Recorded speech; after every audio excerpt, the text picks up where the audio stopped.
Je m'appelle Martin Aylward, je suis britannique d'origine et ça fait 25 ans maintenant que j'habite en France et je suis l'auteur du livre Ne te quitte pas.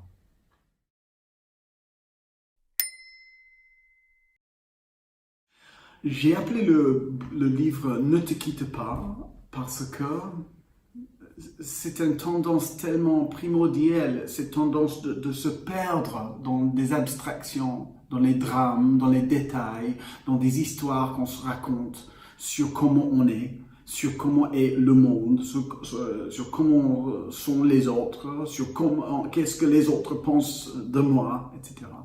Donc, cette abstraction crée tout un monde mental qui est ainsi, on vit dans nos interprétations, dans nos abstractions, dans nos réactions, au lieu de vivre dans une expérience incarnée, dans l'intimité de l'expérience directe. Donc, cette injonction de ne pas se quitter, cette injonction de rester là où on est, de revenir à l'expérience directe, d'apprendre à s'incarner là dans la vie telle qu'elle se déroule moment par moment. C'est un peu le fil conducteur du livre, surtout avec cet accent sur l'expérience viscérale, l'expérience physique, corporelle, et cette capacité de justement d'ancrer notre attention là au milieu de la vie qu'on vit moment par moment.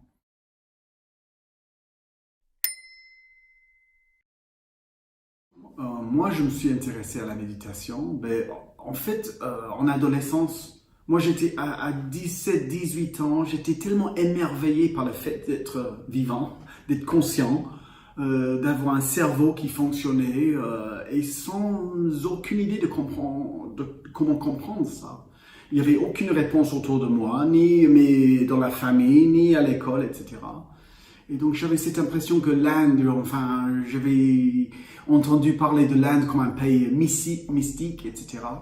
Et donc étant tellement passionné par ce questionnement intérieur, je suis parti en Inde comme ça, à 19 ans, avec un billet aller simple, avec aucune idée de retour, aucune idée de ce que j'allais faire une fois que j'atterrissais sur place, mais avec cet esprit de recherche, de questionnement, de découverte.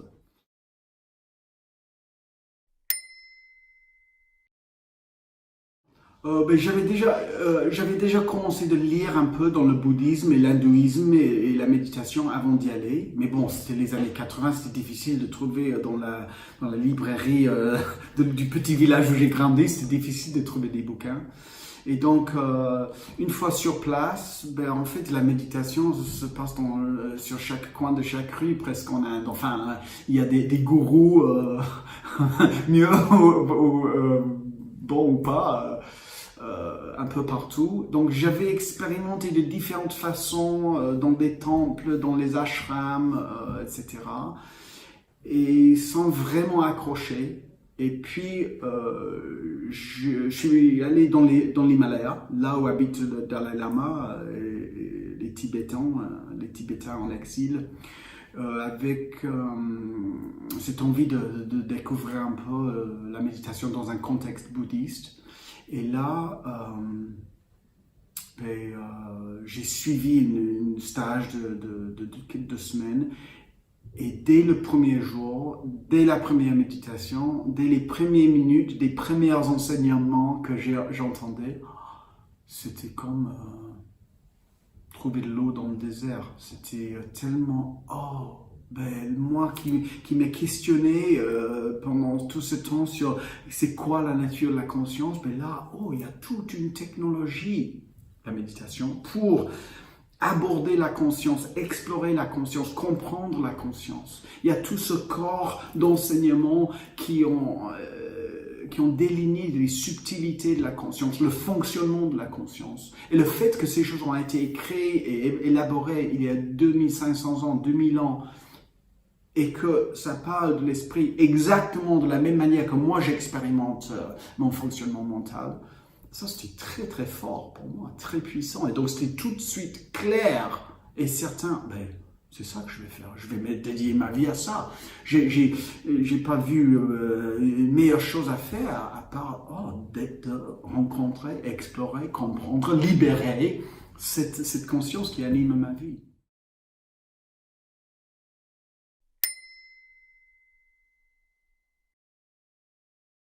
Depuis quelques années maintenant, la méditation est beaucoup promue dans toutes sortes de contextes, dans l'éducation, dans la santé, etc.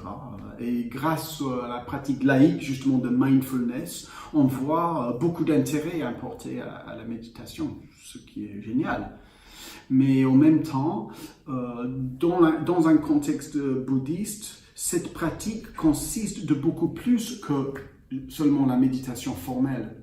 Donc, la richesse de ce contexte est d'avoir un champ de pratique, en fait, qu'on peut appliquer à toute la vie. Donc, on peut parler de bouddhisme et on imagine une religion, un système de croyances, de rituels, etc. Mais en fait, le mot bouddha veut dire éveil. Donc, bouddhisme, ça veut dire éveillisme. Et si on parle de ramener la pratique à ses racines bouddhistes, c'est justement de mettre la pratique de la méditation dans un contexte éveilliste, dans cette capacité de vraiment radicalement comprendre ce que c'est être vivant, être humain, de libérer cette vie humaine d'une façon, en fait, des façons inimaginables. Parce qu'on ne peut pas concevoir de comment notre expérience peut s'ouvrir, peut se transformer. Mais c'est dans cette vision de liberté, d'éveil et d'une vie radicalement transformée. Pas seulement un peu apaisée, un peu... Donc cette pratique essentiellement n'est pas la gestion de stress, n'est pas vivre un peu mieux dans sa peau. Ça, c'est des très bonnes choses, mais c'est des effets secondaires. Hein. La vision éveilliste, si on peut dire, est une vision qui va beaucoup au-delà d'une amélioration de la vie de tous les jours.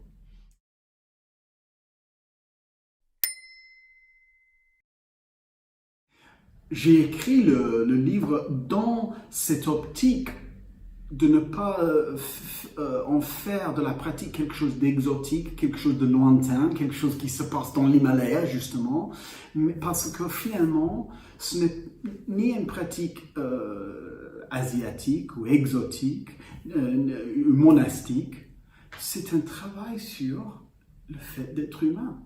C'est une recherche et un entraînement et une libération de l'expérience humaine. Donc ça, c'est tout à fait portable ou intégrable dans n'importe quel contexte, n'importe quelle vie.